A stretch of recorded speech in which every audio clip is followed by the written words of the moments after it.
to pick the right school to study what you do on screen. The answer is always don't. You can't study to do what I do on screen. Study your martial arts and get better at it and learn more and learn another martial art and learn how to take a fall and learn how to develop your ground game. And then all of those skills together will prepare someone who maybe wants to go on screen to myriad of things that you're asked to do on screen. Hello and welcome to the Martial Arts Lifestyle. This is James Cox and episode number 42. So I'm honored and privileged to have with me a special guest today from the New Jersey area and a top martial arts podcaster. He hosts a show called Kung Fu Drive-In, the Kung Fu Drive-In podcast. Automatically in my head, I almost want to say Inside Kung Fu, the old martial arts magazine that we would get at the bookstores, if kids don't know what those are, but they were martial art magazines that we would get, and Inside Kung Fu was a hit. Or of course, everything that comes to mind is the Kung Fu Theater, the weekend shows that we watched all day. But this is Mr. Jeof Vita, and Jeof, introduce yourself, man. Tell us a little bit about your journey and this podcast that you have going on. Thank you so much. First of all, it's an honor to be invited, Mr. Cox. Thank you so much for having me on the show. My martial arts journey via this podcast is all actually tied together. I started this podcast about 7 years ago, 2016, just to talk about martial arts film and action entertainment. It started from my love of the early Kung Fu films from the 70s and the 80s. Some of your audience is probably way too young. You're probably way too young to know what I'm talking about. But back in the 70s, there was a Kung Fu theater, Kung Fu drive-in theater that in our area showed on Channel 5 at 3 o'clock on Saturdays. And, for me and for my friends at the time, that was drop the bikes, go inside, turn on the TV and watch what at the time was our version of superheroes. These were these martial artists that had amazing skill, and some of them had superpowers. And, it was a chance to see some experts doing some amazing things with their bodies. And that's where it started. I started talking about those, and I noticed that there was some Kung Fu entertainment on TV at the time. There were commercials for a show Into the Badlands, which featured martial arts. I was like, man, there's a lot of martial arts on TV and stuff, and I wonder if anybody's doing a podcast to talk about these kind of things. So I looked it up, and there weren't that many at the time. So I grabbed a mic and I figured let's give it a go. Here we are, 220 something episodes later. I've gotten to talk to some of the amazing names in martial arts cinema, like Cynthia Rothrock and Don the Dragon Wilson, and Timok from The Last Dragon and things like that. So and the insights that they give me on martial arts and martial arts entertainment have been so fulfilling as a fan of the art form and the martial arts.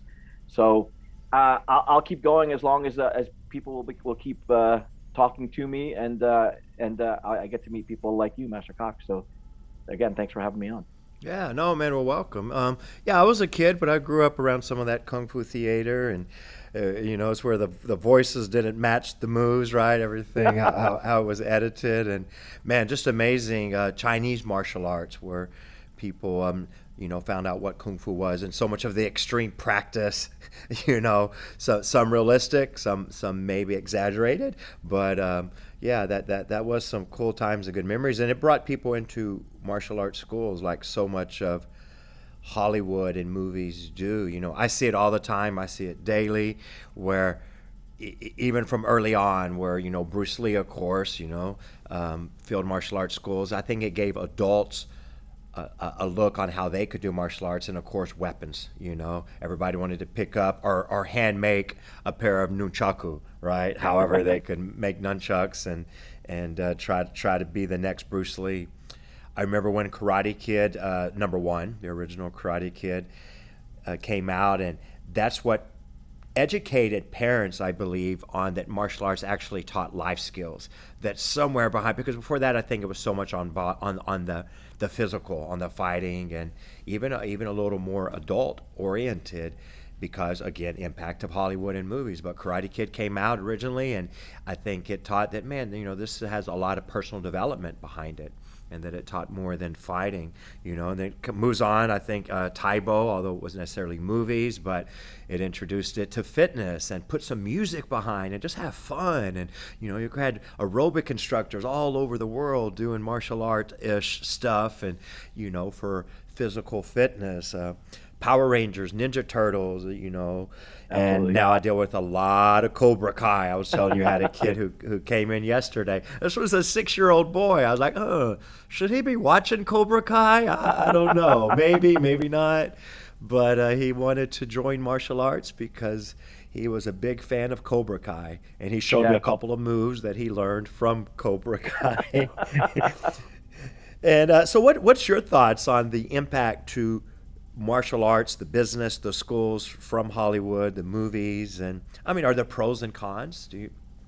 I think with everything there are definitely pros and cons. I know me personally, because of my show, I decided to continue furthering my studies in martial arts, and I'm relatively new to it. I took it when I was a kid for a little while. It didn't stick. Just wasn't as focused on it at the time. But having been doing the show, I was that the interest to get back into it was rekindled. So for the last 6 years, I've been studying an American-based Kempo hybrid system. I'm also studying the Filipino Kali bladed system with Saya Kali. So I'm trying to get more in touch with what the actual martial arts are that inspires and feeds the martial arts entertainment that I enjoyed. But to your point, pros and cons, yeah, absolutely.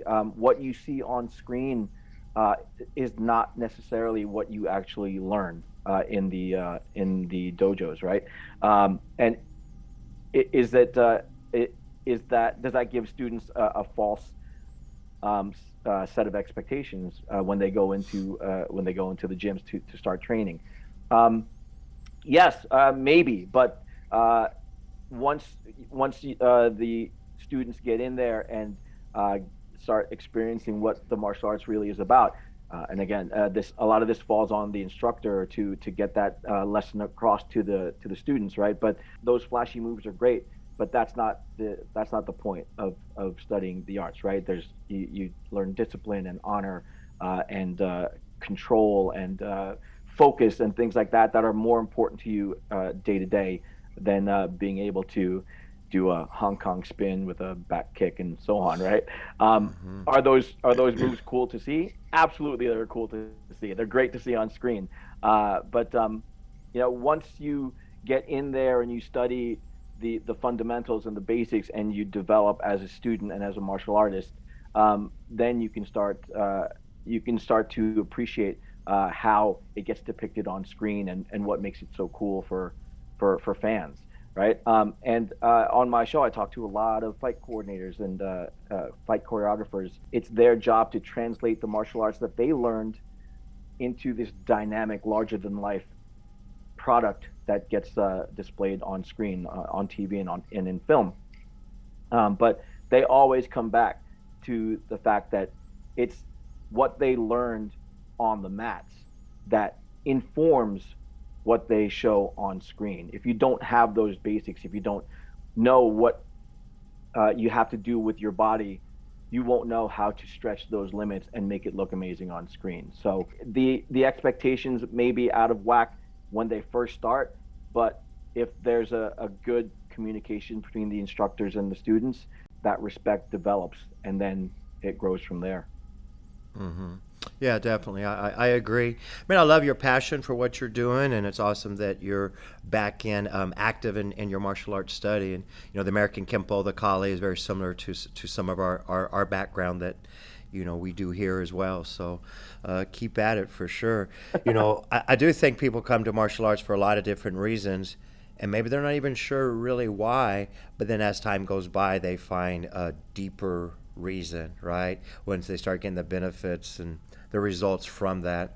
But definitely different from, on a movie where you're attached to wires or you have cool special effects and take number 37 and video editing and martial arts on the street. We don't really have all that. But hey, if that fills the martial arts schools and gets people in there and then that changes their lives forever, then whatever it took to get the interest to get started.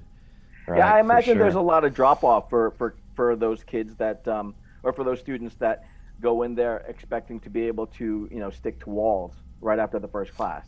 And it Yeah. doesn't make sense. And again, I think that's where it falls on instructors to make that connection with the students. Say, this isn't what you're seeing in Mortal Kombat.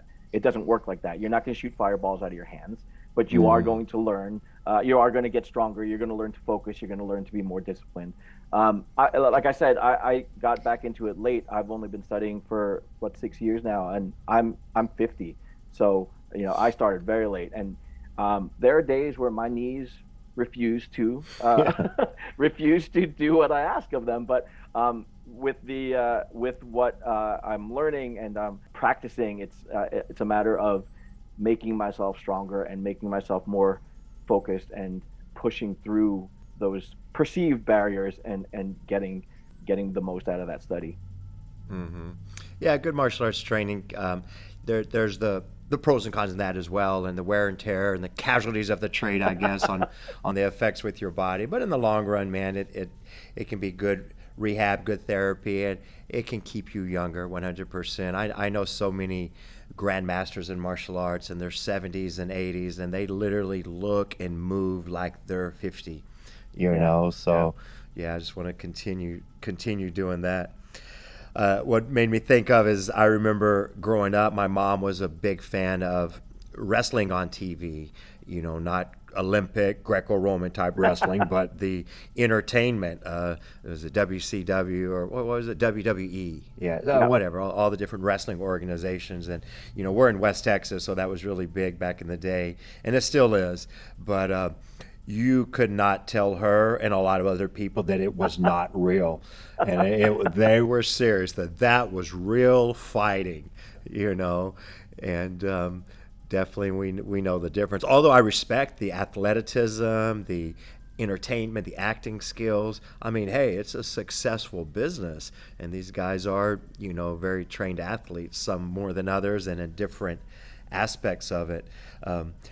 What do you see when you see martial artists like that? So I would compare, now Mark Dacascos is amazing, and he's from our lineage of Kajukembo. All the other names: Jet Li, Jackie Chan, Cynthia Rothrock, and even more. And you've had the honor and privilege of talking with so many legends of the martial arts. Now, if you don't know martial arts and you just happen to watch a martial arts movie, you see them kicking and punching. You might not know, but this lady is as legit as could be, right? Yeah. But then when you watch a martial art movie and now you see, again, no disrespect, but you see Tom Cruise or Brad Pitt as the head martial arts person in that movie with little martial arts experience. So, what's your thoughts on that? I guess they're the real martial artists in the movies and the actors. Yeah. So this is a discussion that I have all the time with a lot of guests because I will talk to actual martial artists that have crossed over into acting, and then every now and then I'll talk to an actor in a martial arts piece of entertainment that maybe didn't study martial arts, but because of what they learned for that particular film or whatever, they took an interest in it and have furthered their studies. Now, for fans of martial arts entertainment, obviously we're kind of looking at it through a different lens. We're looking at, we're appreciating the style and appreciating the use of whatever style they know, and seeing it depicted on screen. Like, I just talked to Latif Crowder, who's a big capoeirista. Amazing moves. Capoeira is beautiful to watch. Mm-hmm. And when he does his thing on screen, it's dynamic, it's exciting. And if you're into checking out new martial arts, you see that and you're like, whoa, that's an amazing style. I want to go learn more about that. But to anybody who just likes to see action for the sake of action, that's just some cool moves on screen, and it doesn't mean anything more than that. But for those, again, for those of us that are looking for those particular things, we'll look at somebody who knows capoeira, or someone who knows kung fu, or who knows jeet kune do really well, and we'll be looking at how they employ all of that skill into their moves, and it's cool to see when someone who isn't trained in martial arts tries to uh, put that on screen. It comes down to how well they have trained for that particular scene, how well the fight coordinators or the fight choreographers have worked with them to get them ready to show that, and to do it as well as possible. But that doesn't stop some of us from looking at it and going, "Hey, that didn't look quite right." That wouldn't be how you do that, or it might be nitpicky, but that's just the lens that we are looking at Hmm. everything through, just because we're interested in the martial arts aspect of it. That doesn't mean it can't look good on screen. But again, there's the martial arts world, and there's the screen martial arts world, two completely separate worlds, and they should be treated as such, right? That doesn't mean we can't appreciate what that actor is trying to show us on screen. It can still be super cool. It just won't be um, a real representation of martial arts, and that is, that will be something that stands on its own. I've had discussions with some fight choreographers over a piece of action that was displayed by someone who had no interest in learning to move correctly, or train for that particular scene or that particular show or whatever. And what winds up happening is, we as fans of martial arts who are looking for the martial arts aspect of it, we'll look at it and go, why does that look so wrong? Why does everything he's doing look so wrong? And then the layperson, or someone who doesn't study martial arts, will be like, oh, that looks cool. There's a lot of edits. There's a lot of cuts. There's a lot of punching and kicking, but it winds up looking like a mess because they didn't put in that effort to try and learn it uh, to some degree, so that they can at least pass off that they know what they're doing. So yeah, you'll come across both sides of the coin there. Some guys will train and will want to do justice to what they're trying to depict on screen, and then you'll have the actual martial artists who will get in there and do their own stunts, and showcase what they know, and really bring something cool to that martial arts, or to that scene, so that we can celebrate the martial arts that they're bringing to the table. And that always makes it a little bit more fun for us fans of martial arts and entertainment, because when you're watching someone who doesn't quite know what they're doing, and it's clear that they didn't even try, that bothers us a little bit more than most, just because we're like, could you have at least tried to throw that punch correctly, Right, that kind right. of thing. Yeah. Yeah, yeah. Maybe went to a few more martial art classes, right? Yeah. Yeah. No, that does bother me. I'll still watch them at times, but the movies with actors with little, and when you can tell it's so obvious martial arts experience. Yeah, I'm pretty sure Bruce Lee didn't need any help on martial arts correction. If anything, he had to slow it down and work so hard on faking it because it Right. was too real, right? I heard some of the stories in his movies and stuff. Or you see Steven Seagal's Aikido, Jeff Speakman's Kempo. You see Jet Li and this kicking, and Yep. and when it's done correctly, it does make it a lot more dynamic. Probably a lot easier on the movies, right? For For sure. what they're doing. Yeah, yeah, yeah. To have somebody real in there. Yeah, that's good. What's your overall thoughts on just Cobra Kai and from season one to the present? I was going to do an episode. I might steal it at time on just Cobra Kai by itself because it's pretty wild right now. Yeah, I mean, Cobra Kai is great for us older fans. There's a lot of nostalgia there. It's great to see all the old faces, and great to see all the old characters come back, and take the whole story in a new direction. It's cool. The martial arts don't thrill me necessarily Right. in the show. I mean, it's great to see, and it's fun to have Cobra Kai rattling around in the consciousness again. but that's another case where you're getting actors that probably aren't really well trained in martial arts, and they're trying to get some of this stuff done and make it look as cool as possible. So I enjoy the show for the nostalgia and for the just for the whole Cobra Kai sensibility of it all. But would I would I tell martial arts uh, practitioners that it's a good representation of martial arts? Probably not, but it's Right, fun. right. Yeah. Yeah, I agree. Martial arts is not that great. Not always the best personal development skills taught in that, but it's still out there. It's still bringing an uprise. It's still again it's bringing business to martial arts academies. All those things like that. I remember years, if not decades ago, in the martial arts business, there was something going around with consultants on trying to educate martial artists how to advertise and market their schools. And the saying was, stop looking through black belt eyes. And what they mean by stop looking through black belt eyes is, let's say for me, I want to put an ad out, a commercial out, and I want to kick somebody in the face or, elbow them or whatever. It's like, man, that's a beautiful ad. That's going to bring people. But that's looking through an experienced martial artist's eyes. That's not looking through the soccer mom of a 7-year-old or whatever, right? So a lot of schools would advertise wrong because they were thinking about themselves and not really the students they don't have or how they want to kind of portray and what they want to bring into their academy.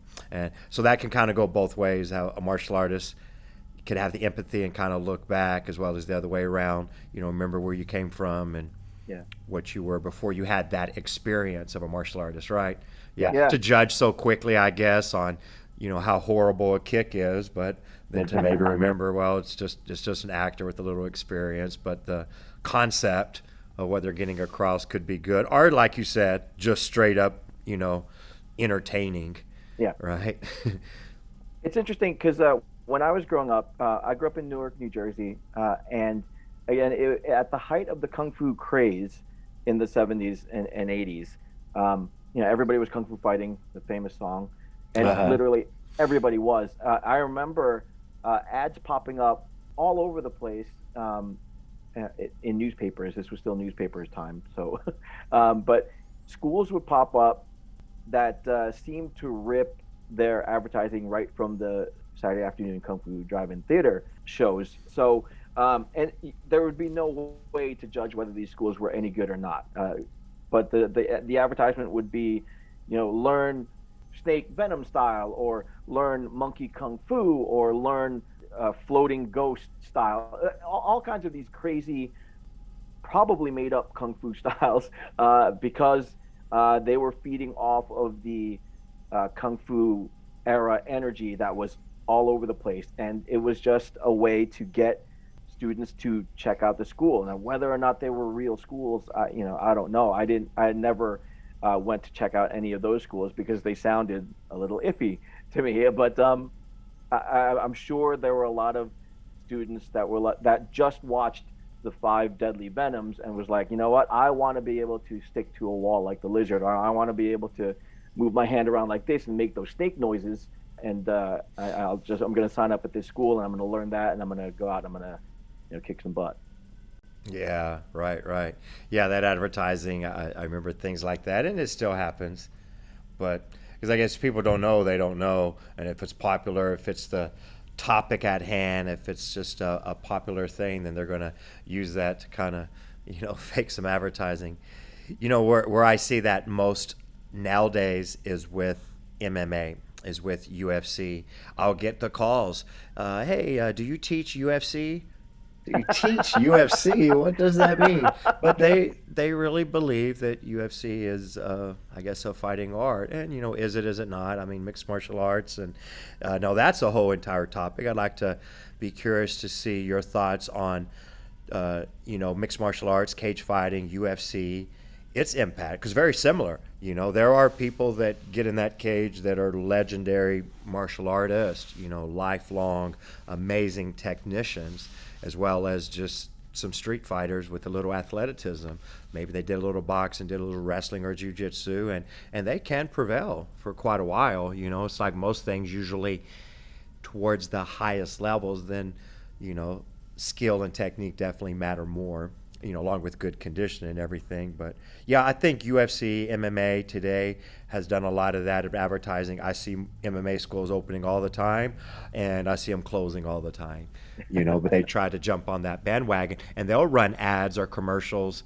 It's not even their dojo, their martial arts academy. It's seen from, I don't know, Anderson Silva, or just you want to do cage fighting like this, blah blah, come join here. Yeah. All right, so very very similar. What's your thoughts on that? MMA, UFC? MMA, UFC, all that super exciting, brutal. But if you're really looking to find out where your skill levels are, you against someone else in the cage, putting whatever skills you have against your opponent. I mean, that's about as rough and tumble as it gets, right? And either you know what you're doing and you can hang, or it's lights out. But when you talk to these guys, it's not a matter of just going in there and throwing wild punches and kicks and hoping that they land. There's a whole technical side to it, and it comes back to what they've learned in their martial arts. They've studied jujitsu, they've studied boxing, they've studied maybe some of them have studied kung fu and jeet kune do, and they're incorporating those moves into this mixed martial arts. So I think there's a benefit there for anybody who's studying martial arts, because if they want to go that route, they know that they have to keep adding these weapons to their library. Studying one style isn't enough. Maybe they want to learn some jujitsu so they can get some of that ground game in. Maybe they want to study boxing so they have some more footwork. I think all of that has been great again for martial artists who maybe they want to validate why they're studying what they're studying. Maybe they want some more reason to keep pushing themselves. But as those fighters keep adding those weapons to their repertoire, they're not just getting more skill, but they're getting more confidence. They're getting more ability. And if they want to go that MMA route, more power to them. I personally wouldn't get into the cage. I don't have that. I don't have that kind of skill in me. But if it's been an exciting evolution of martial arts, a bloody one, a brutal one for sure. But if you have that in you and you want to test your skill, by all means go out there. But study, have those weapons, and make sure that you can use them. Right, right. Yeah. I like the variety and that it's introduced to people, the concept of mixed martial arts. And, I use the saying a lot that I had heard that it's probably better to be good at all aspects of martial arts than it is to just be great at one thing. And you can't really do both. You're either going to be great at one thing, you're going to be great at jiu-jitsu, great at kickboxing, or you're going to be kind of good at all of it. Although you're going to have your strength and your passion for stuff like that. I mean, I grew up competing so much, point fighting, kickboxing, a little bit of NHB, but when MMA got really big, it was I was too old, but I do have some students that we train and that are competing in MMA. Yeah, interesting on the effect in movies in Hollywood is interesting on it with business and its promotion, and again that so many martial arts schools could open with a little martial arts experience. They were just MMA fighters. Maybe had zero belt rank in a martial arts, but ran some successful, some not. Mixed martial arts gyms, right? So it kind of changed on what a karate school is or what a dojo is and who runs it, who's operating it, what is their background and lineage and, credentials. So that kind of changed. But, man, change is always going to happen, right? So I guess it's just kind of dealing with it, like love it or hate it, right?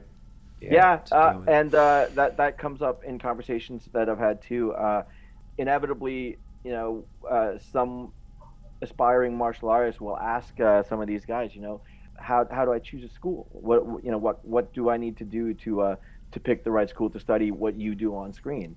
And the answer is always, you can't study to do what I do on screen.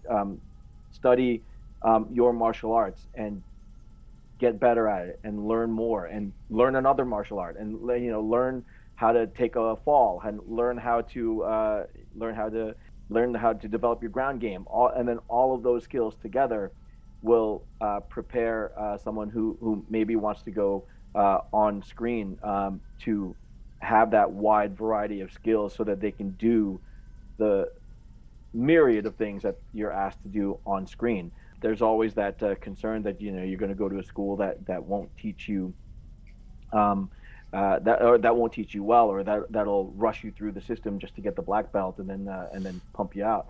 That you kind of have to do your research on that. You have to be able to look at a number of schools and see who the instructors are and really put in the work so that you're not just getting put through that black belt mill, right?